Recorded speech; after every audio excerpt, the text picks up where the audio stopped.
I'm Dennis O'Donnell, Vice President of Precision PCB Services Inc. And today we're going to be doing a demonstration of how to install the Xilinx Vertex.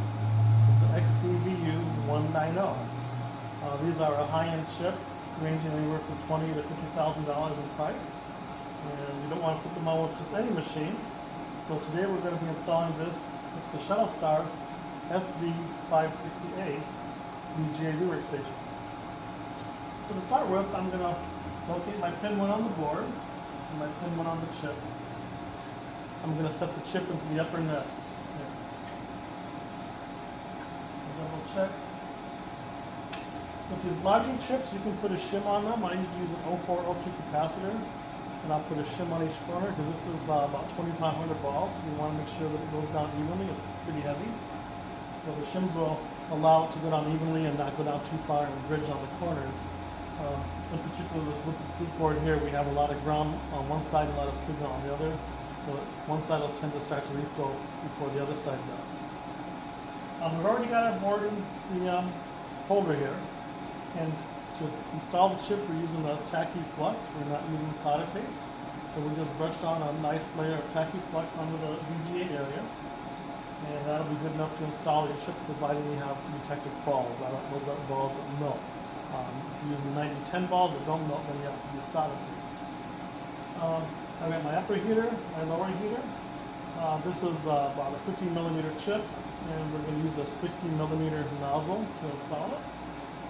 And then I also have a thermocouple right now at the bottom of the board, just so I can monitor the bottom side board temperature and make sure that we do come up to reflow temperature. So first thing I'm going to do is I want to double check and make sure that my board is lined up on the nozzle. And what I'll do is I'll go to my screen here and I'll select the manual mode, and then we can go ahead and we can check each side. So what I'm going to do is the machine has a setting here so that you can select which part of the chip you want to look at. So if you look at the machine here, we're in manual mode. And right here, this is my BGA chip, so I can look at the upper left corner, upper right corner, lower left corner, lower right corner, or I can look at the center of the chip. We can back out now. And so what we're going to do, first we're going to go to our upper left corner.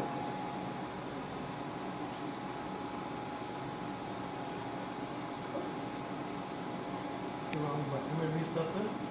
I want to do an alignment. So I'm going to reset it. I want to pick the alignment, not the pickup. So I'm going to press the alignment button. And what it's going to do, it's going to line up, and we're going to look at the circuit board into the monitor here. Close up to the monitor. First of all, we're going to look at the upper left. So the vision system is going to move to the upper left-hand corner. And then we're going to focus it. And so what you hear, the blue is our nozzle, and then we can see the yellow is our circuit board. And what we want to do is we want to get the spacing. We can see the soak screen on our BGA. We want the spacing about even all around the chip. So you can see the soak screen here, the nozzle here. It's about a 2 to 5mm spacing. So I'm checking my upper left. I'm going to go check my upper right. It's about the same spacing here. Lower right,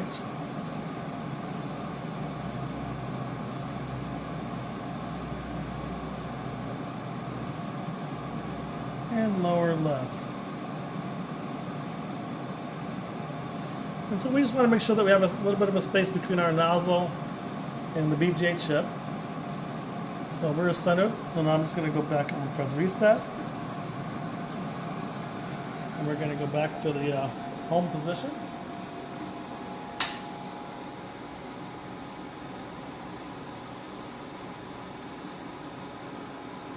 And so now I know my board centered the nozzle, and now we're ready to pick up the chip. So the chip's in our upper nest.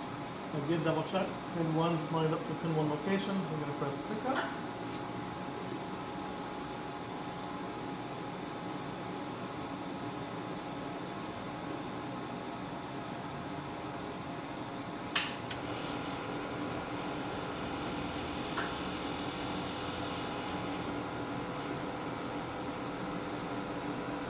check to make sure we have our chips centered around the nozzle. Looks good.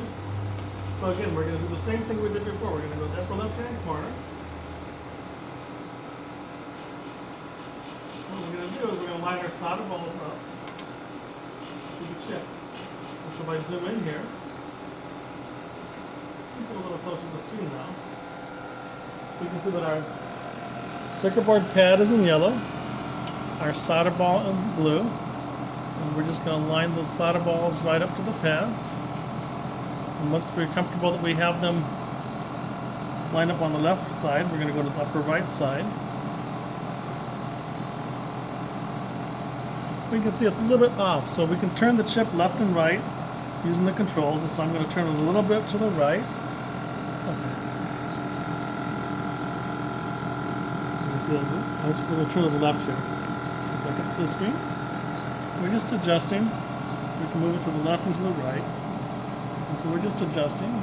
So we got it lined up here. We're going to go back to the other upper left again. We adjust a bit.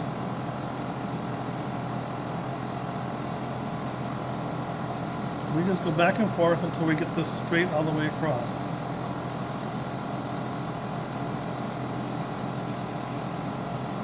That's looking pretty good.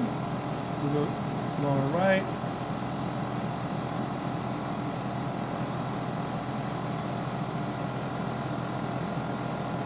Once we're comfortable that we have these pretty straight all the way across, we're just going to move to the center. We're just going to line these up in the center of the screen here. Alright, now that we're centered, and the balls are on the paddles, we're going to go so one more time, make sure we're square. Just to double check. Back to the center.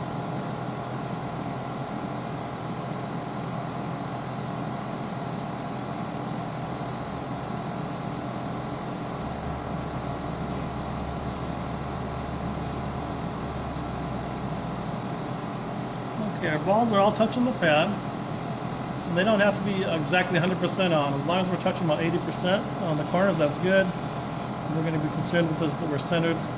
We look at the center of the screen because that's where our true picture's at. So we're lined up. And so now we're going to go ahead and we're going to press the solder command, and it's going to go ahead and place the chip.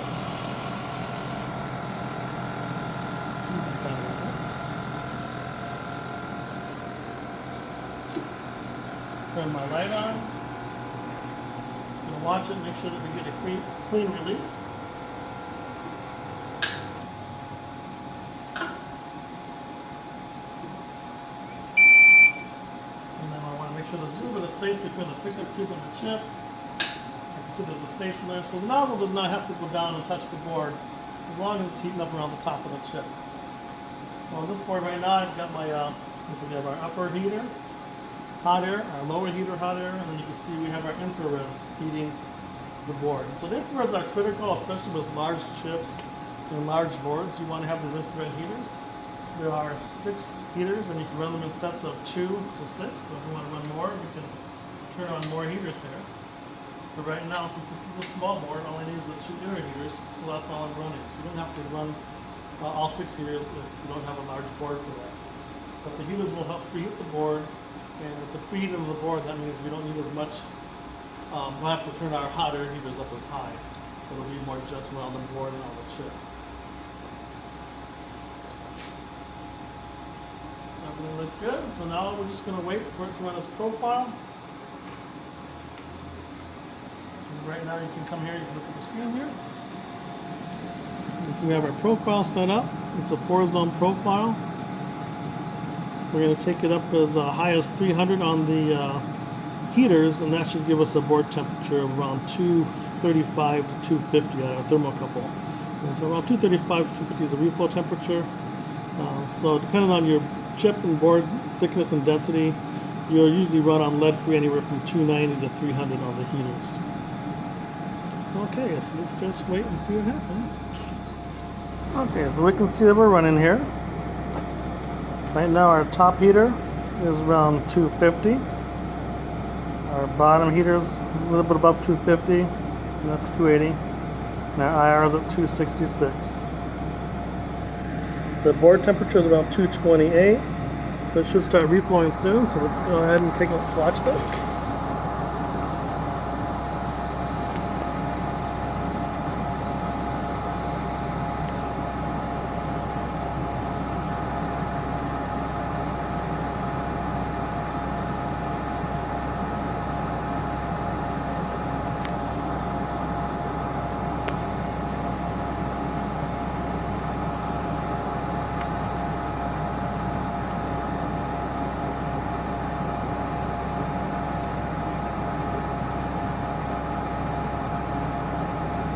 See, it's starting to reflow right there. Our bottom thermocouple is at 248.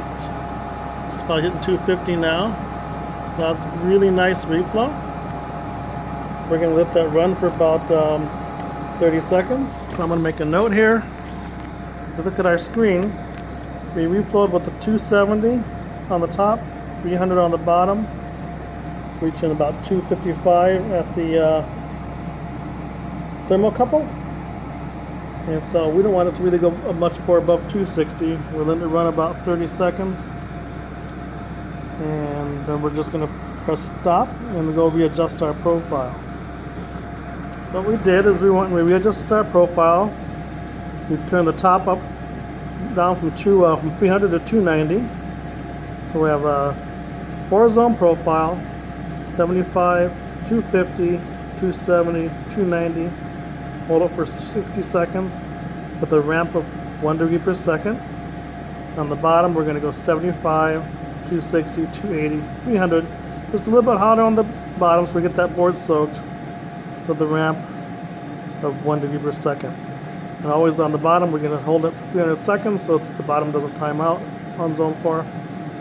And the top will be 60 seconds. And when we do another chip, we can monitor the temperatures and fine-tune it. If we could go with 30 seconds, we'll run it down. But this is a good profile for starting for our next chip now.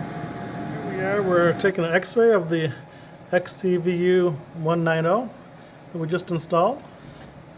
And we're just going to go around here, checking the edges, make sure everything looks good. So we don't have no voids, no bridges. The nice thing about using a paste flux instead of a solder paste is with the paste flux, you won't get you pretty much don't get any voiding unless there's a problem with the surface finish on the chip or the board. And we're just looking through here. You can see our caps on the bottom of the board. Check the center of the chip. So this one looks really nice. Nice even solder balls. Everything looks good. No bridges, no voids. That's what we're shooting for. Thanks for watching.